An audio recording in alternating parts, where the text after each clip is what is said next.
Hi, this is Mat181 Trig, and we're going to talk about section 6.1, and it's going to be a brief video. Um, section 6.1 deals with inverse trig functions, and it looks like a very hard section, but we're not going to get into a lot of details. Let me just show you briefly, just real quick here. When you have a graph of a trig function, so let's take a sine function, sine theta. Okay, normally the graph would be, okay, at 0, it's at 0, at pi over 2, it's over here at 1, at pi, it's at 0, 3 pi over 2, it goes back down to -1, and finally at 2 pi, it would be up at 1, at 0, I mean. So it kind of goes like that. And then we could do the same thing on the other side. It would go down, then it would come up, then it would go up high, and then we come back down. And this is called a function because if you drew a vertical line through all these points, it would be a function. What we're going to do with an inverse function, an inverse function says we have the sine of theta equals, say we did right here, the sine of pi over 2, looking at this graph, was 1. When we do an inverse function, what we have is we have the value and we're looking for the angle. So we write it this way. The angle, pi over 2, would be the inverse. Now, this is not to mean that it's an exponent. This -1 here means inverse. It's probably a poor way of writing inverse, you know. And a better way might be to say it's the arc sine. So not to be confused with this being an exponent, it is not an exponent. It's not an exponent, it's just a symbol that means inverse sine. And here what we've done here is we've kind of moved the word sine to the other side, kind of like cross the line, change the sign from becomes a -1 here. And it means that we're taking the inverse sine of a number and trying to figure out the angle. When we do inverse sines, if we have a graph, they have to pass something called a horizontal test. They pass a vertical test, but if we did a horizontal test, these wouldn't pass. So what we do is we restrict the domain from -1/2 pi to pi over 2. That way it would pass just right here. And if we were to graph this real quick, I'm not going to go into a lot of detail, the numbers would go here on the x-axis, and the angles would go onto y. It would be just the reverse. The angles are onto y, now they would be up here. This would be pi over 2, and this would be, say, -pi over 2. And the graph would look something like kind of coming around like this and then coming up like that. And that would be the graph of the inverse function. Well, we're not going to deal so much with inverse functions as far as graphing them. What we're going to be concerned with, and you can find these inverse functions, by the way, on the back of your cover of your book. Right here, they got pictures of the inverse function. So if you want to see what they look like, there you go. But what we're going to be concerned about is not those graphs. We're going to be concerned about what are they talking about. So when they say y equals, say here, arc sine of 1/2, what they're doing when they say arc sine is they're looking for the angle. You can take your sheet, I've got one written out here with all the angles. Here's the sine, and sine is for inverse functions, we usually go to the first and the fourth quadrant. For the cosine, we go to the first and second, tangent first and fourth, cotangent first and second, secant first and second, cosecant first and fourth. So anyhow, we try to find the arc sine of 1/2. So here we are, here's the arc sine. We're going to go here to a half and then read over. Well, if we wanted it in angles, y would be 30 degrees. If we wanted it in radians, it would be pi over 6. Let's put a radian after it so we know we're in radians. Okay, so we can, when we're given something like this, it's actually asking us not for the number, but for the actual angle. What angle has a sine function of 1/2? So that's what they're trying to find. Here's another one. Y equals the inverse sine. That's how this is read, the inverse sine of -1. So again, we're going to go to our decoder sheet, find -1. Here is -1. We could write it as 3 pi over 2 if we want a radians, but they usually write it with a negative. So this would be negative pi over 2, negative pi over 3, negative pi over 4, negative pi over 6. So this is negative pi over 2. If you put 3 pi over 2, it's probably not the end of the world, but we would write it as negative pi over 2. Or if we wanted it in degrees, it's 270. Or we could say it's a negative 90. A negative 90 degrees. So we could write it that way. I guess if you wrote 3 pi over 4, it wouldn't be totally wrong. We usually don't, but I mean, it's not, or 270 degrees would also be correct. Negative 90. So we're going kind of counterclockwise. Here we're going clockwise, and here we're going counterclockwise. So, I mean, here we're going counterclockwise, and here we're going clockwise, just the reverse, what I said. All right, but the main thing you're going to be doing on your exercises is just trying to find either the angle or the value. All right, let's try this one. Y equals arc cosine 1. Okay, go to arc cosine. Here's 1. 0 radians, 0 degrees. And it depends what they're asking for. If they're asking for radians, then you know it's 0 radians. If they're asking for degrees, it's 0 degrees. How about y equals, usually when they're looking for the exact answer, or they might give you a value like 0 to pi. That means they're looking for radians. If they said 0 to, say, 180, then they're looking for degrees, you know. So let's do this one with the inverse cosine symbol, negative radical 2 over 2.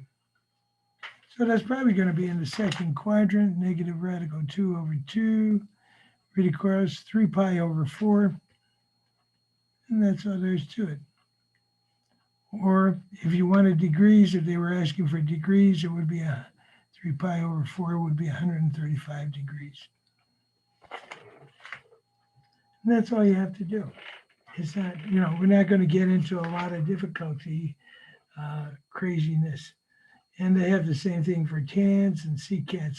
Let's say we want to find the arc secant of -2. Let's do this one. Theta equals the inverse secant of 2.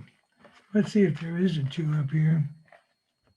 Well, there is. Okay, under secant, let's see if we can find secant. Well, there actually is.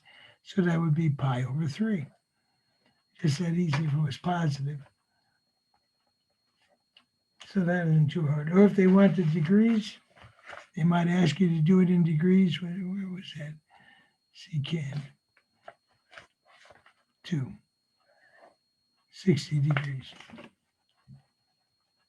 You know, so it shouldn't be real hard to do. Okay.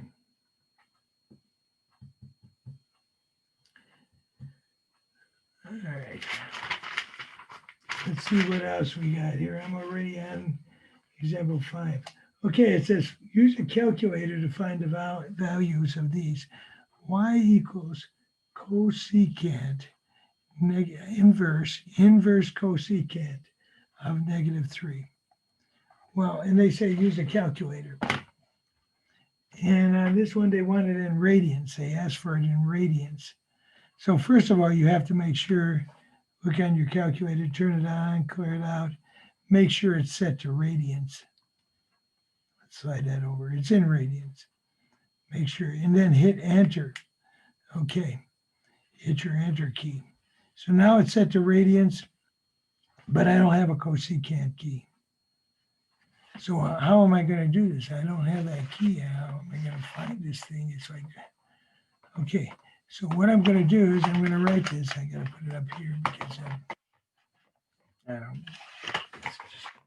Here we go. Okay. Straighten that. There's a lot of glare. Let's just do it down here. This is probably the best. Cosecant -3. Let's see what I can do.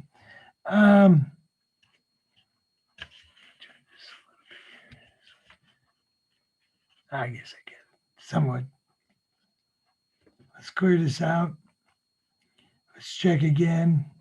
It's set to radians. Okay. It's in radians. So what am I going to do? I'm going to hit y equals the inverse sine of 1 over -3 or -1 over 3. Either way, just so it's negative. So how do I do that? To find the inverse sine, I'm just going to hit on my calculator, and it's set to radians, second sine. And you see when it had a little inverse down there. And now I'm going to hit -1 divided by 3.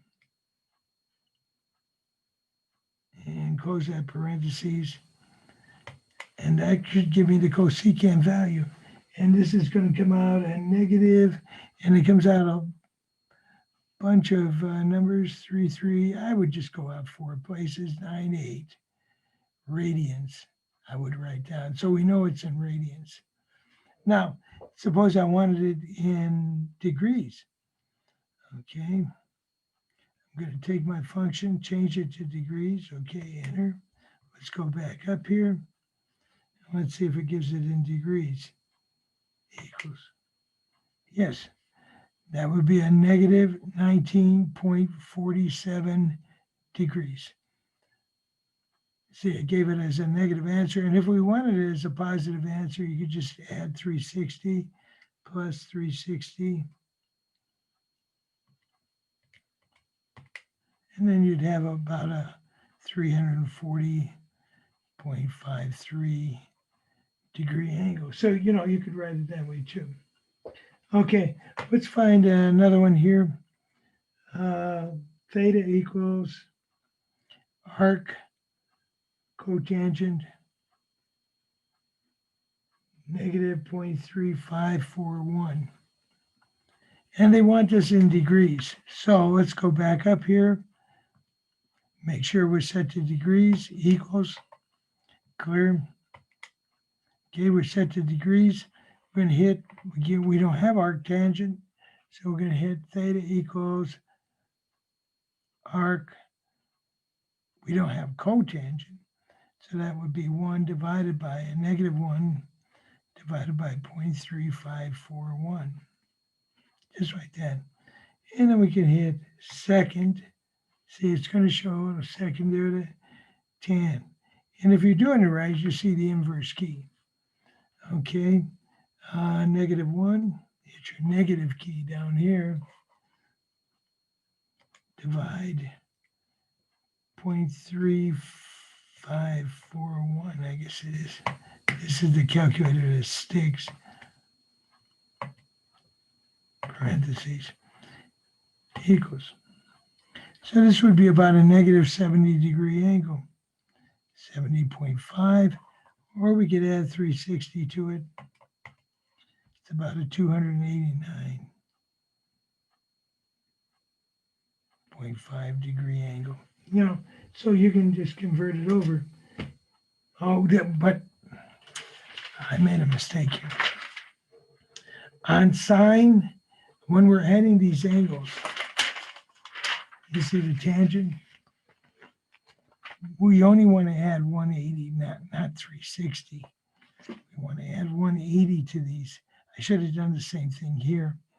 Add 180, add 180. So let's go ahead and let's go back up here. And we're going to add 180. There we go, 109. Sorry. I'd probably just, unless they ask you to write it as a positive angle, just keep it negative and don't worry about it. Okay, we could get into some harder problems and stuff like that, but basically that's all we're going to have on the quiz. It's going to be a simple quiz. Just remembering that when you have a value, you want to find the angle. Say we have cosine theta equals radical 3 over 2. And we want to find the angle. All we're going to do is bring this over to the other side. And this is telling us now that instead of looking for a value, we're actually looking for the actual angle. And, when they leave it in a form like that where they want an exact angle, is that, I think that's 30 degrees, isn't it? Yes. So, so they're looking for an angle. They're looking for theta. So I think they're just going across the equal sign, change the sign, change sides, change sides. So it's kind of a short little presentation on this, but we don't want to do too many problems here. Basically, we want to do the problems like 13 through 34 and 37 through 46, just using without a calculator. And then when you go into 49 through 67, you want to use your calculator to just find those values. Okay. And if they want them in radians, just write the answer in radians. And if you want it in degrees, then write the answer in degrees. Okay.